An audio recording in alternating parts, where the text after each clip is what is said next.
ఏమండోయ్, రోజు రోజుకి ఎండలు దంచి కొడుతున్నాయండి. ఇకపోతే ఈ సంవత్సరం ఎండలు చాలా విపరీతంగా ఉంటాయని చెప్తున్నారు. ముఖ్యంగా మే నెలలో మనకి రోహిణి కార్తె వచ్చిందంటే ఇక రోళ్ళు కూడా పగులుతాయండి. అంత ఎండ వేడిని మనం భరించాల్సి ఉంటుందన్నమాట. మనకి ఇంకా ఇప్పుడిప్పుడే వేసవికాలం మొదలైంది కాబట్టి ఇలాంటి సమయాల్లోనే మన ఇంటిని చల్లగా మార్చుకోవాలండి. అందుకే మొక్కలు ఎంత గొప్పవో, మొక్కల విలువేంటో ప్రతి ఒక్కరికి కూడా ఈ వేసవికాలం మనకి చక్కగా అర్థమవుతుందండి. అందుకే వర్షాకాలంలోనే మనకి అన్ని రకాల మొక్కల్ని మనం ఇంటి చుట్టూ చక్కగా పెంచుకోవాలన్నమాట. రకరకాల పూల మొక్కలు, పండ్ల మొక్కలు, ఇంకా శోభం మొక్కలు, ఇలాంటి వాటిని అన్నిటిని కూడా మనం పెంచుకున్నట్లయితే మనకి వేసవికాలంలో కళ్ళకి నిండుగా చల్లగా ఆనందంగా ఉంటుంది. ఇంకా చెట్ల నీడ అన్నిటికన్నా గొప్ప నీడండి. ఎవరింట్లో అయితే చెట్లు ఒక పొదలాగా, తోటలాగా గుబురుగా ఉంటాయో వాళ్ళ ఇంట్లో చాలా తక్కువ ఉష్ణోగ్రతలు ఉంటాయి అన్నమాట. ఇల్లు చల్లగా ఉంటుందన్నమాట. మొట్టమొదటి తీసుకోవాల్సిన జాగ్రత్త అదండి. రెండవది ఏంటంటే కనీసం ఇండోర్ ప్లాంట్స్ అయినా తెచ్చిపెట్టుకోవాలండి. రకరకాల ఇండోర్ ప్లాంట్స్ దొరుకుతాయి మనకి. నర్సరీకి వెళ్ళారంటే రూమ్ టెంపరేచర్లోనే చక్కగా ఉండేటటువంటి ఇండోర్ ప్లాంట్స్ దొరుకుతాయి. కాబట్టి ఆ ఇండోర్ ప్లాంట్స్ని తెచ్చుకుని మనం ప్రతి గదిలోనూ కూడా అందంగా అమర్చేసుకోవాలండి.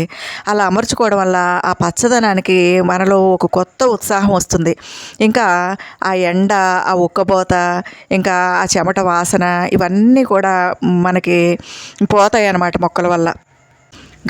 గదిలో ఉండేటటువంటి గాలి అంతా కూడా చక్కగా పరిశుభ్రం అయిపోతుందండి. పొల్యూషన్ అంతా కూడా మొక్కలు పీల్చేసుకుంటాయి. ఒక పక్క మనం పచ్చదనం వల్ల మొక్కలు తో ఇంటిని నింపడం వల్ల ఇల్లు అందంగా ఉంటుంది. రెండోది స్వచ్ఛమైనటువంటి గాలి, స్వచ్ఛమైన ఆక్సిజన్ మనకి ఇంట్లో దొరుకుతుందన్నమాట. ఎందుకంటే మన ఇంట్లో ఎన్ని ఫ్యాన్లున్నా, ఏసీలున్నా, కూలర్లున్నా కానీ చెట్ల సాటి రాదండి.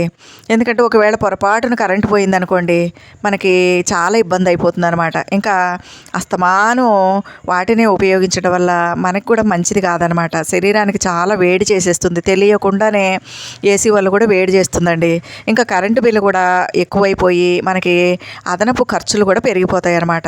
కాబట్టి చాలా వరకు మీ ఇంటిని అందమైన మొక్కలతోటి, ఇండోర్ ప్లాంట్స్ తోటి ఇంటి లోపల నింపేసేయండి. ముఖ్యంగా సిటీల్లోనైతే అపార్ట్మెంట్ కల్చర్ అనేది ఎక్కువ పెరిగిపోయిందండి. అందువల్ల తప్పనిసరిగా వాళ్ళు ఇండోర్ ప్లాంట్స్ని పెట్టుకోవాలన్నమాట. ఇంకా మన ఇళ్ళకి కిటికీలు ఉంటాయి కదండి, ఆ కిటికీలని మనం కొంచెం జాగ్రత్తలు తీసుకుంటే కనుక వేడిగాలు రాకుండా మనం కాపాడుకోవచ్చు అనమాట. మన ఇంట్లో కనుక ఏవైనా భారీ వస్తువులు ఉంటే ముందు ఆ వస్తువులన్నీ తీసేసి స్టోర్ రూమ్లోకి పెట్టేయాలండి. అలా పెట్టడం వల్ల ఏమవుతుందంటే ఇంట్లో గాలి అటు ఇటు సులభంగా వెళ్ళేలాగా ఉంటుందన్నమాట. అందుకని ఇంట్లో గాలి ప్రసారం చక్కగా ఉండేలా చూసుకోండి. ఉదయం అంతా కాస్త చల్లగానే ఉంటుంది కాబట్టి మధ్యాహ్నం అయ్యేసరికి కర్టెన్లు వేసుకోవాలండి. కిటికీ తలుపులు వేసేసుకోవాలి. మొత్తం కిటికీ తలుపులు ఇంకా మిగిలిన ఇంటి తలుపులు అన్నీ వేసేసుకుని ఇక కిటికీలకి రకరకాల కర్టెన్లు దొరుకుతున్నాయండి. వట్టి వేర్లని, వట్టి గడ్డని, వాటితో తయారు చేసినటువంటి కర్టెన్లు మనకి మార్కెట్లో బోల్డ్ దొరుకుతున్నాయి. అలాంటి వాటిని తెచ్చుకొని మనం వేసవికాలంలో ఈ కిటికీలకి మనం తగిలించేసామనుకోండి, వాటిని నీటితో తడిపామనుకోండి, అద్భుతమైనటువంటి వట్టి వేర్ల సుగంధం వస్తుంది. దానివల్ల మనకి స్ట్రెస్ పోతుందండి. ఇంకా ఇల్లంతా కూడా ఏసీలాగా చాలా చల్లగా హాయిగా ఉంటుందన్నమాట.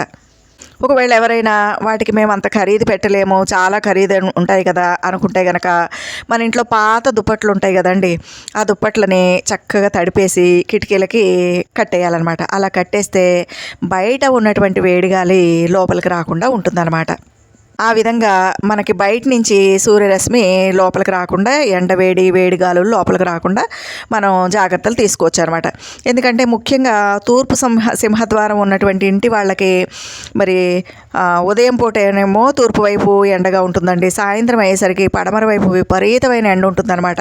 కాబట్టి పడమర వైపు ఉన్నటువంటి కిటికీలని తప్పకుండా మూసేయాలి.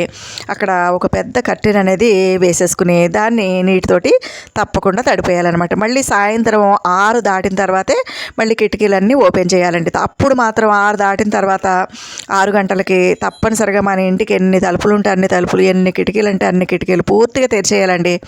అప్పుడు బయట ఉన్నటువంటి చల్లటి గాలి లోపలికి వస్తుంది, లోపల ఏమన్నా వేడి గాలి ఉంటే అది బయటికి పోతుంది అనమాట. ఆ విధంగా ఇల్లు చల్లబడుతుందండి. అదేవిధంగా మన ఇంటి పైన డాబా ఉంటే కనుక అక్కడ గడ్డి కానీ తుంగ బాగా పండేస్తుందండి. తుంగగడ్డి మనం కప్పి ఉంచడం కానీ, లేదంటే కూల్ పెయింట్ వేయించుకోవడం కానీ, లేదా వేసవికాలం వెళ్ళేంత వరకు తాటాకులు లాంటివి తీసుకొచ్చి పైన డాబా పైన పేర్చడం కానీ, ఇలా ఏదో ఒకటి ఆ డాబా ఎండకి ఎక్స్పోజ్ అవ్వకుండా మనం ఏదో ఒకటి కప్పితే కనుక అక్కడ మనకి టాప్ నుంచి మనకి కిందికి ఎండ రాకుండా మనం జాగ్రత్తలు తీసుకోవచ్చు అనమాట. అలాగే మన ఇంట్లో టేబుల్ ఫ్యాన్ ఉందనుకోండి, ఆ టేబుల్ ఫ్యాన్ ఆన్ చేసిన తర్వాత దాని ముందు ఐస్ క్యూబ్స్తో నిండినటువంటి ఒక పాత్ర పెట్టామనుకోండి, అప్పుడు ఆ గాలి చల్లగా మారి ఆ రూమ్ అంతా కూడా చాలా చల్లగా అయిపోతుందన్నమాట. ఇంకా ఈ వేసవికాలంలో మనం ఇల్లు చల్లగా ఉండడం మాత్రమే కాదండి, మన శరీరం కూడా చల్లగా ఉండేలాగా చూసుకోవాలన్నమాట. ఎందుకంటే మన బాడీలో మనకు తెలియకుండానే విపరీతమైనటువంటి వేడి వస్తుందండి. అందుకని బాడీ హీట్ అవ్వకుండా ఎప్పుడు కూల్గా ఉండేలా చూసుకోవాలన్నమాట. దీనికోసం చల్లటి మజ్జిగ, కొబ్బరి నీళ్ళు, ఇంకా బార్లీ వాటరు, ఇట్లాంటివన్నీ కూడా మనం తాగుతూ ఉండాలి. వీలైనంత ఎక్కువగా కూల్ డ్రింక్స్కి దూరంగా ఉండాలండి. కూల్ డ్రింక్స్ అనేది అస్సలు వాడకూడదు అనమాట. ఒకవేళ ఫ్రూట్ జ్యూస్లు ఏమైనా ఉంటే అది కూడా మనం మన ఇంట్లోనే తయారు చేసుకుని పిల్లలు పెద్దలు అందరూ కూడా తీసుకోవాలన్నమాట. ముఖ్యంగా మజ్జిగలో లాక్టిక్ యాసిడ్ ఉంటుంది కాబట్టి మజ్జిగ ఎక్కువ తీసుకోవడం వల్ల మన గట్ హెల్త్ బాగుంటుందండి. ఎందుకంటే ప్రోబయోటిక్స్ ఉంటాయి కాబట్టి చాలా మంచిదన్నమాట. కొబ్బరి నీళ్ళు, బార్లీ నీళ్ళు తాగడం వల్ల మనకి శరీరంలో నీటి కొరత ఉండదండి. ఎక్కువ నీళ్లు కూడా తాగాలన్నమాట. ఇంకా కాల్షియం క్లోరైడ్, పొటాషియం కూడా ఉంటాయి కాబట్టి కొబ్బరి నీళ్ళు కూడా చాలా మంచిదండి. అదేవిధంగా ప్రతిరోజు ఉదయం సాయంత్రం చక్కగా చల్లటి నీళ్ళతో స్నానం చేయాలన్నమాట. కాటన్ వస్త్రాలు మాత్రమే ధరించడం అలవాటు చేసుకోవాలండి. ఈ విధమైన జాగ్రత్తలు కనుక తీసుకుంటే కనుక మనం మండు వేసవిని కూడా చక్కగా దాటేయచ్చు అనమాట. మరి ఈ వీడియో కనుక మీకు నచ్చితే లైక్ చేయండి, షేర్ చేయండి, నా ఛానల్కి తప్పకుండా సబ్స్క్రైబ్ చేయండి. ఉంటానండి.